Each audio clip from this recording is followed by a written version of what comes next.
नहीं है। प्लीज। हालांकि समय सीमित है,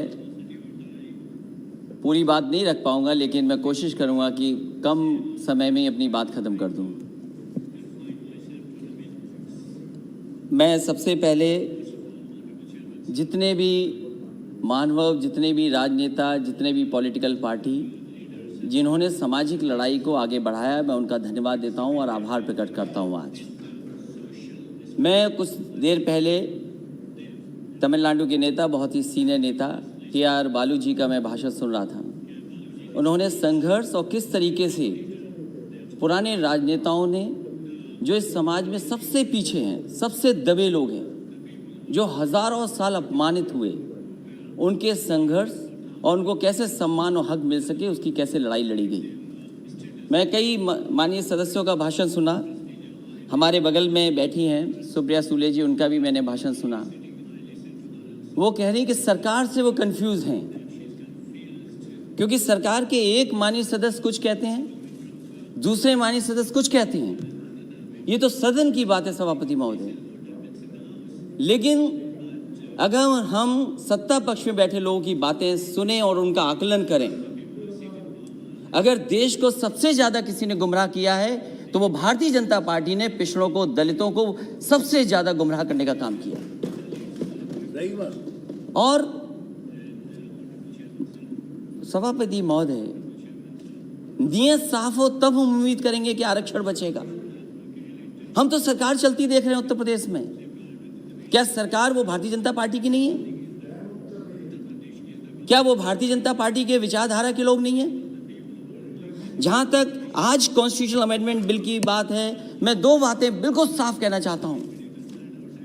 हम सब स्वीकार कर रहे हैं, सदन के जितने भी सदस्य हैं, ये भी अच्छा है कि स्टेट्स को मौका मिल रहा है, वो अपने आप फैसला ले सकते हैं किन जातियों को ओबीसी में शामिल करना है। लेकिन क्या एक ही जगह पर जब तक आप 50% की कैप नहीं बढ़ाएंगे तो क्या ओबीसी को पूरा अच्छा मिल जाएगा?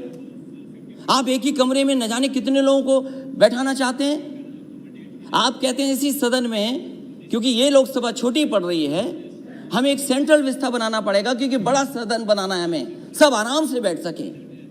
तो आप अपनी सहूलियत के लिए तो बना रहे हैं सेंट्रल विस्ता, लेकिन आरक्षण जो सबसे मूल भावना रही मंडल कमीशन की, उससे खिलवाड़ कर रहे हैं। कौन नहीं चाहता जाति जनगणना हो? माननीय सभापति महोदय, हमसे बेहतर किसी ने नहीं देखा होगा कि जातियों में नफरत अगर कोई फैलाता है तो ये भारतीय जनता पार्टी के लोग हैं जो नफरत फैलाते हैं। मुझे याद है चुनाव मत भूलिए, इन्होंने चेहरे आगे किए, इन्होंने चेहरे आगे किए कि ये ओबीसी मुख्यमंत्री होंगे, ये ओबीसी मुख्यमंत्री होंगे, ये ओबीसी मुख्यमंत्री होंगे। लेकिन जब मुख्यमंत्री बना तो कौन बना? ये हर जाति के अंदर नफरत फैला दी इन्होंने। इसलिए हमारी मांग है सभापति महोदय, जब इतना कॉन्स्टिट्यूशनल अमेंडमेंट बिल लाया गया है, तो जो सबसे पुरानी मांग रही है कि सब जातियों को गिन लिया जाए। आज भारत में सबसे बड़ा मुश्किल काम यह है कि हर जाति ये समझती है कि मैं आबादी में ज़्यादा हूँ। हर जाति को एक दूसरे से कन्फ्यूजन पैदा किया हुआ है कि आप ज़्यादा हैं जाति में, आपका हक छिन रहा है, आपको जो हक मिलना चाहिए वो नहीं मिल रहा है। तो सभापति मेरी मांग है, इस समय जब इतना बड़ा फैसला सरकार ले रही है और जब इनकी सरकारी पिछड़ों ने बनवाई है, तो जाति के आधार पर जो कास्ट सेंसस है, उसके जो आंकड़े हैं कम से कम जारी होने चाहिए, क्योंकि सरकार ने हजारों करोड़ रुपया खर्च किया है। ये हमारे समाज की सच्चाई है कि जाति की सीमा के अंदर ही हम रह करके काम करते हैं, उस सीमा से बाहर नहीं निकल सकते।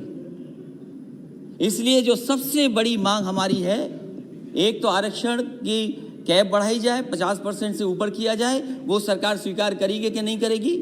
वहाँ के माननीय सदस्य जो पिछड़े और दलित बैठे हैं, वो शायद इस बात को मानते होंगे कि आरक्षण बढ़ना चाहिए।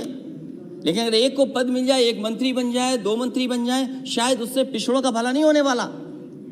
भला तब होगा जब हम इस 50% की सीमा को और आगे बढ़ा दे, तब जाकर के हमें पिछड़ों का भला होगा।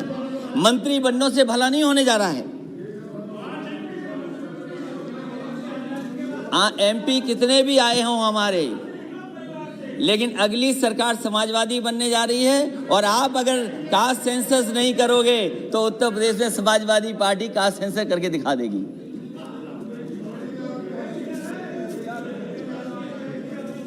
और वो नारा जो सोशलिस्टों ने दिया सभापति महोदय, क्योंकि जब 50% से आगे की बात मैं कह रहा हूं तो वो नारा हमें याद करना चाहिए। सोशल लीडर्स ने दिया कि सोशलिस्टों ने बांधी गांठ पिछड़े पावे 100 में 60। और ये सरकार न भूले, आपको पिछड़ों ने ही मौका दिया यहाँ बैठने का। जिस दिन पिछड़े हट जाएंगे और दलित हट जाएंगे, आपका पता नहीं लगेगा कि आप कहाँ पर हो। इसलिए सभापति महोदय, हमारी 2 ही मांगे हैं कम समय में। एक तो सीमा बढ़ाई जाए और दूसरा ओबीसी के कास्ट सेंसस के जो आंकड़े वो जारी किए हैं। बहुत बहुत धन्यवाद आपका। धन्यवाद। सुरेश धनोरकर। कहने पर ही श्यामा प्रसाद मुखर्जी जी को उद्योग मंत्री